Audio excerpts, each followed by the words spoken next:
என் நெஞ்சில் குடியிருக்கும்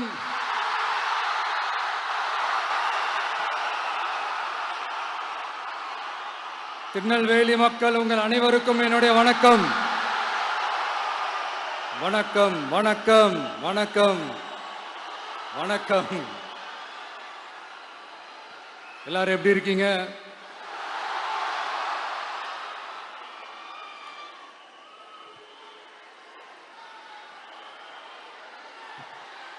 உங்க மகன், உங்க அண்ணன், உங்க தம்பி, உங்க தோழன், உங்க நண்பன், உங்க விஜய் உங்களை தேடி வந்திருக்கிறேன். இந்நேரம் திமுக கையில அந்த முழு பவரும் இருந்திருந்தா, இந்நேரம் ஸ்டாலின் சார் கையில் அந்த முழு பவர் இருந்திருந்தா கண்டிப்பா இந்த நிகழ்ச்சி நடந்திருக்காது. ஏதாவது ஒரு முட்டுக்கட்டையை போட்டு நம்மளை வரவிடாம பண்ணியிருப்பார். ஆனா இப்பதான் அவர் ஒரு அதிகாரம் இல்லாத ஒரு முதல்வரா அப்படியே இருக்காருல்ல, ஒரு கேர்டேக்கர் கவர்மெண்ட் சொல்லுவாங்க இந்த பீரியட. அப்படி இருக்கிறதுனாலயோ என்னமோ கொஞ்சம் ஈஸியா வர முடிஞ்சதுன்னு நினைக்கிறேன். அது மாதிரி இந்த திமுக கவர்மெண்ட் நமக்கு எவ்வளவு பிரச்சனைகள், எவ்வளவு நெருக்கடிகள், எவ்வளவு அவதூறுகள், அவங்களையும் தாண்டி இன்னும் சில பேர் இன்னும் நிறைய அவதூறுகள் எல்லாமே பரப்புனாங்க.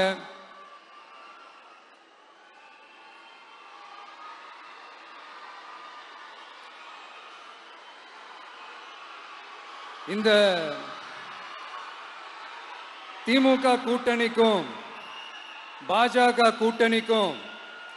கூட்டணியுமே இவங்க ரெண்டு பேருமே வெளியில வேணா தனித்தனியா இருப்பாங்க, ஆனா உள்ளுக்குள்ள இவங்க ரெண்டு பேருமே ஒண்ணுதான். இவங்க ரெண்டு பேருக்குமே ஒரே நோக்கம்தான். அது என்ன நோக்கம் தெரியுமா? உங்களுக்காக நல்லது செய்ய, உங்களுக்காக உழைக்க, உங்களோட கூடவே நிக்க இந்த விஜய் வந்துடக்கூடாது. அதுதான் அவங்களுடைய அந்த நோக்கமே. ஏன்னா இந்த விஜய் வந்ததிலிருந்து அவங்க நிறைய இந்த ஊழல்லாம் செஞ்சுக்கிட்டு இருந்தாங்கல்ல, ஒரு லிஸ்ட் போட்டு சொன்னல, அதெல்லாம் அவங்களால செய்ய முடியாம போச்சு. எல்லாத்துலயும் மண்ணு விழுந்துருச்சு. அதனால சம கோபத்தில் இருக்கிறாங்க என் மேல. அதே மாதிரி அடுத்து ஆட்சிக்கு வர முடியாத ஒரு சூழ்நிலைய மக்களே நீங்களே ஆல்ரெடி உருவாக்கிட்டீங்க.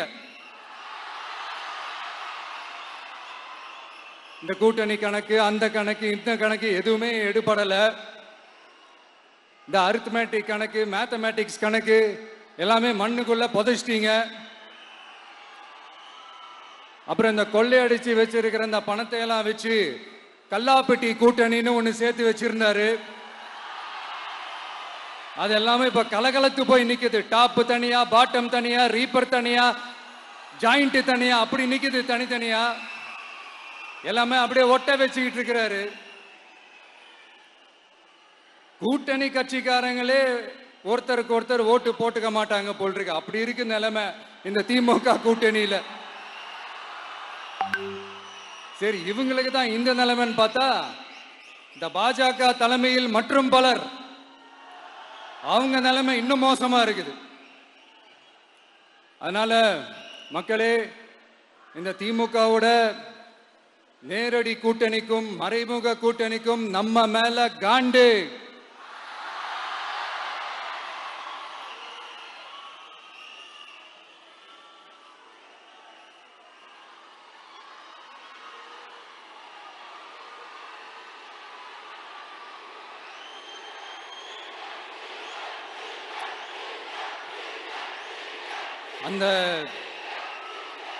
அந்த காண்டுக்கு ஒரு காரணம் என்ன தெரியுமா?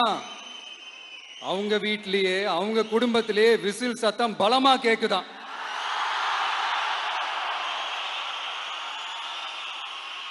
அடுத்த காண்டு அது இந்த சில சில பல கோடிகளை கொடுத்து நம்ம தமிழ்நாட்டு காங்கிரஸை பையில போட்டுக்கிட்டாங்க. யாரு? ஸ்டாலின் சார். ஆனா உண்மையான காங்கிரஸ் யாரு பக்கம் நிக்குது? நம்ம பக்கம் நிக்குது. சிறுபான்மை மக்களோட அந்த திமுக சாயம் வெளுத்து போச்சே. இந்த விஜய் என்னடானா மதச்சார்பற்ற கொள்கையோட உண்மையான ஒரு முகமா இருக்கிறானே. இந்த சிறுபான்மை மக்கள் வேற இந்த விஜய் பக்கம் தானே நிக்கிறாங்க அப்படின்ட்டு இந்த திமுகவுக்கும் பாஜகவுக்கும் என் மேல காண்டோ காண்டு. அதுக்காக நாம் என்ன செய்ய முடியும்? இந்த 33 வருஷமா ஒவ்வொரு வீட்டுக்குள்ளேயும் ஒவ்வொரு மனசுக்குள்ளேயும் போறதுக்கு நாம் பட்ட பாடு எனக்கு தானே தெரியும். அதனாலதான் நான் முன்னாடியே சொன்ன மாதிரி கட்சி ஆரம்பிச்சுட்டு ஒவ்வொரு வீட்டுக்குள்ளேயும் நாம் போல, ஒவ்வொரு வீட்டுக்குள்ளேயும் போனதுக்கு அப்புறம் தான் கட்சியாவே ஆரம்பிச்சிருக்கிறேன்.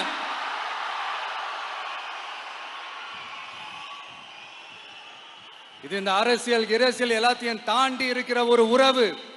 கட்சி கிட்சி எல்லாத்தையும் தாண்டி இருக்கிற ஒரு உறவு. இது ஒரு பூர்வ ஜென்ம பந்தம். இது சும்மா இந்த அரசியல் ஆதாயம் தேடுறவங்களுக்குலாம் இது என்னன்னே புரியாது. இது மற்றவங்களுக்கு வேணா எலெக்ஷன். ஆனா இந்த விஜய் கூட நிக்கிறவங்களுக்கும் இது ஒரு இமோஷன். நான் சந்தோஷப்பட்டா மக்கள் சந்தோஷப்படுறாங்க, மக்கள் சந்தோஷப்பட்டா நான் சந்தோஷப்படுறேன். எனக்கு ஒண்ணுனா மக்களுக்கும், மக்களுக்கு ஒண்ணுனா எனக்கும். கண்ணு கலங்கும். எவ்வளவு அவதூறுகள். இந்த கரூர் விஷயத்தை பத்தி ஊருக்கே தெரியும். ஆனா போடு, விஜய் மேல பழிய போடு. என்னடா இவ்வளவு பெரிய ஒரு பழிய தூக்கி விஜய் மேல போட்டாலும் மக்கள் விஜய் கூடவே நிக்கிறாங்க. இது என்னடா அதிசயமா இருக்குது அப்படின்ட்டு அது ட்ரை பண்ணி பார்த்தாங்க. அது மக்கள் கிட்ட எடுபடல. சரி, அடுத்து வேற என்ன பண்ணலாம்? முடக்கு. ஜனநாயகனா முடக்கு.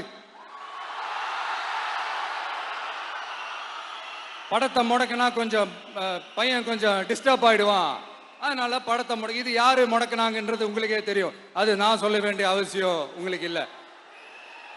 ஆனா இவனாடா இவன் படத்தை முடக்கினாலும் அவன் பாட்டுக்கு அதை கண்டுக்காம அவன் பாட்டுக்கு வேலையை பார்த்துட்டு போயிட்டே இருக்கான். அதுவும் எடுபடலை. சரி, அடுத்து வேற என்ன பண்ணலாம்? போடு, SOPன்னு ஒண்ணு போடு. விஜய்க்கு மட்டும் தனியா ரூல்ஸ், தனியா ரெகுலேஷன்ஸ், தனியா கண்டிஷன்ஸ். அவனுக்கு மட்டும் போடு. மற்ற கட்சிகள்லாம் விடு, விஜய்க்கு மட்டும் தனி கண்டிஷன்ஸ் போடு. அவன் வெளியவே வரக்கூடாது, மக்களை சந்திக்கவே கூடாது. என்னாச்சு? அதுவும் எடுபடல. சரி, அடுத்து வேற என்ன பண்ணலாம்? நம்மளை சுத்தி இருக்கிறவங்களை வச்சு, அதாவது இத்தனை வருஷமா வெயிட் பண்ணி இப்போ எலெக்ஷனுக்கு 30 நாளைக்கு முன்னாடி கரெக்டா அந்த டைம் பார்த்து ஒரு அவதூறு பரப்ப வேண்டியது. அது என்னன்னு உங்களுக்கே தெரியும். அதுவும் மக்கள் கிட்ட எடுபடல.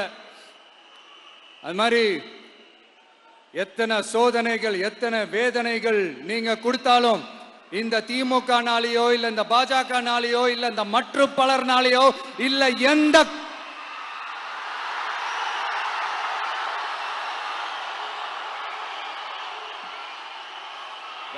வேற யாராலையும் என்ன மக்கள் கிட்ட இருந்து பிரிக்க முடியாதுன்னு சொல்ல வந்தேன். அதைத்தான் சொல்ல வந்தேன்.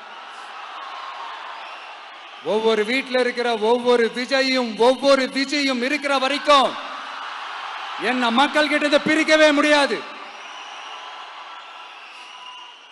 இப்படி இந்த சொந்த பந்தம் இவ்வளவு ஸ்ட்ராங்கா இருக்கிறதுனாலதான்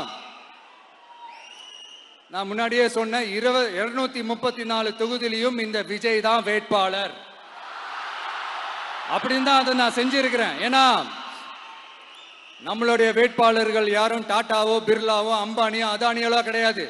நம்ம வீட்டில் இருக்கிறவர், நம்ம குடும்பத்தில் இருக்கிற ஒருத்தரை தான் நான் வேட்பாளரா செலக்ட் பண்ணியிருக்கிறேன். அப்படி செலக்ட் பண்ணி தான் உங்ககிட்ட நான் ஒப்படைச்சிருக்கிறேன். அதனால அந்த வேட்பாளர் வேற, இந்த விஜய் வேற அப்படின்னு நினைச்சிடாதீங்க. இந்த விஜய் தான் வேட்பாளர், அந்த வேட்பாளர் தான் விஜய்.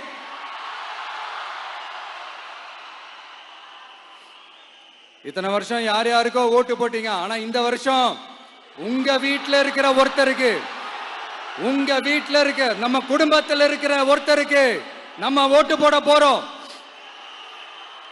அந்த வேட்பாளர்களுக்கு நீங்க ஓட்டு போடுறது நமக்கு நாமளே ஓட்டு போட்டுக்கிற மாதிரி. அந்த வேட்பாளர் ஜெயிச்சா நாம ஜெயிச்ச மாதிரி. இப்படிப்பட்ட ஒரு எமோஷனலான ஒரு எலெக்ஷனை தமிழ்நாடு இல்ல, இந்தியாவே பார்த்திருக்காது.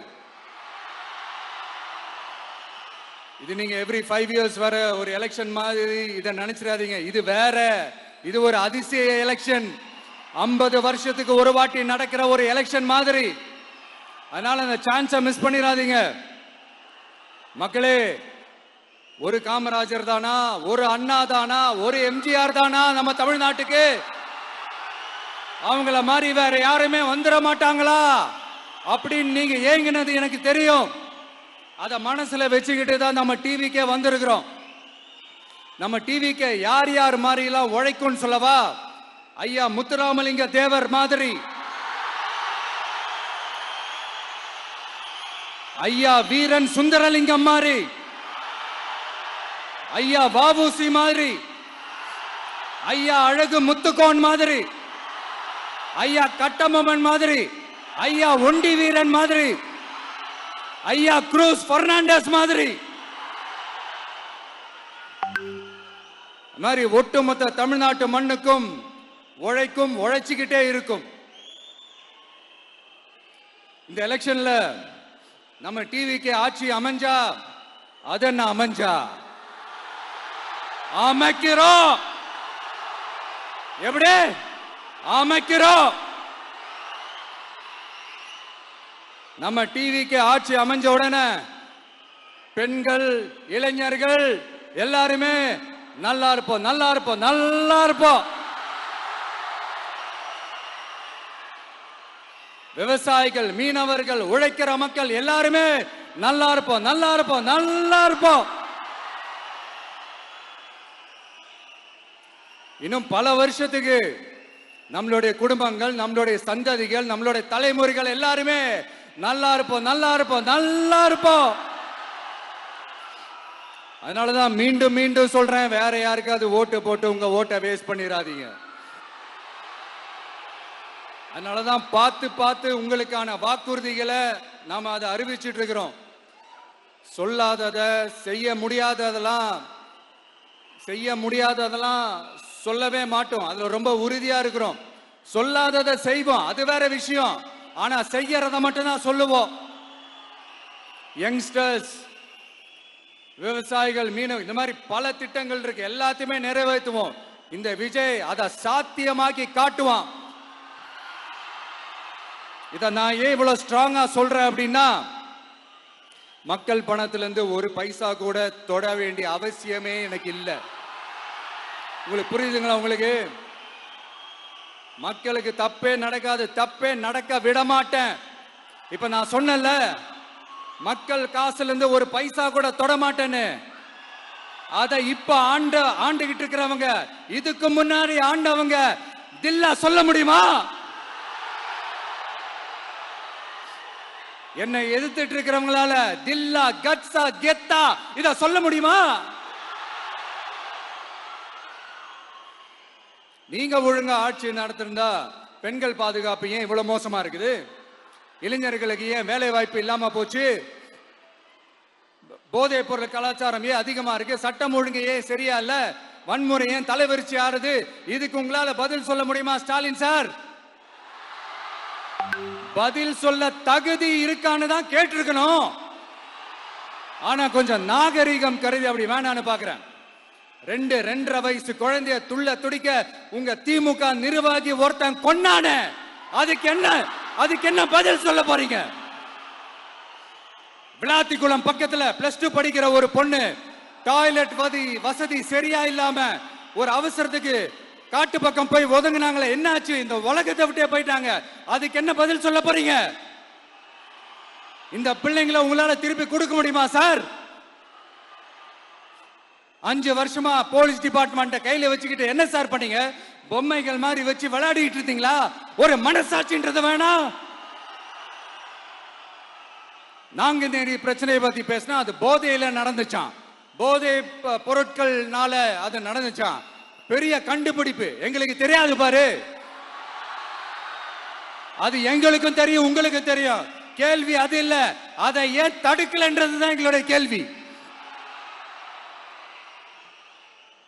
இது மட்டுமா?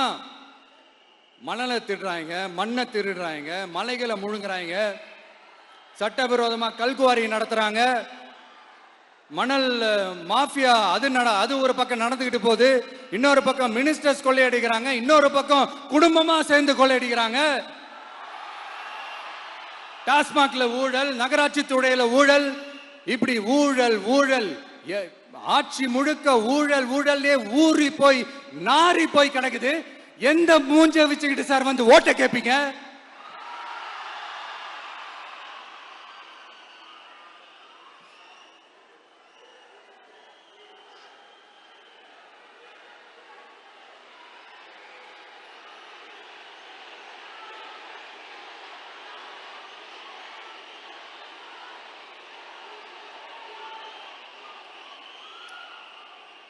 இந்த எலெக்ஷன் சும்மா உங்க பணத்தை எல்லாம் வச்சுக்கிட்டு ஒன்னும் கிழிக்க முடியாது. உங்க பணத்தை எல்லாம் வச்சு மக்கள் எல்லாம் விலைக்கு வாங்கவே முடியாது. இது ஒரு மாற்றத்திற்கான ஒரு எலெக்ஷன். ஒட்டுமொத்த தமிழ்நாட்டு மக்களும் அந்த மாற்றத்தை கொண்டு வர போற அந்த எலெக்ஷன். இது உங்களாலேயோ இல்ல அந்த மற்றும் பலர்னாலேயோ ஒன்னும் தடுக்க முடியாது. அதனால மக்களே, ஏப்ரல் 23ஆம் தேதி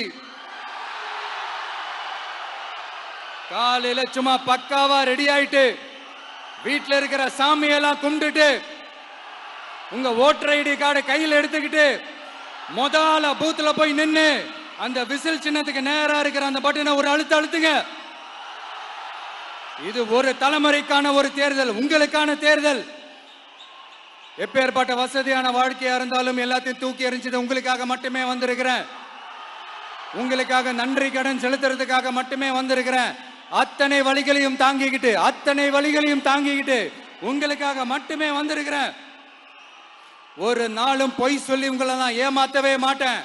இந்த 4 முனை போட்டி, 40 முனை போட்டி, எத்தனை முனை போட்டின்னு எத்தனை உருட்டினாலும் இங்க 2 முனை போட்டி மட்டும்தான்.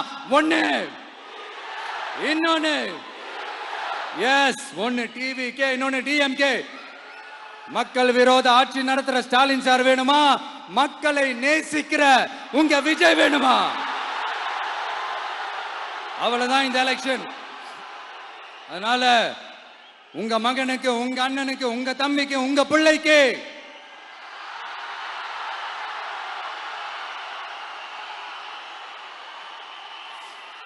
ஒரே ஒரு வாய்ப்பு கொடுங்க. தயவு செஞ்சு விசில் சின்னத்துக்கு ஓட்டு போடுங்க. இது ஒரு விசில் புரட்சி தேர்தலா இருக்கணும்.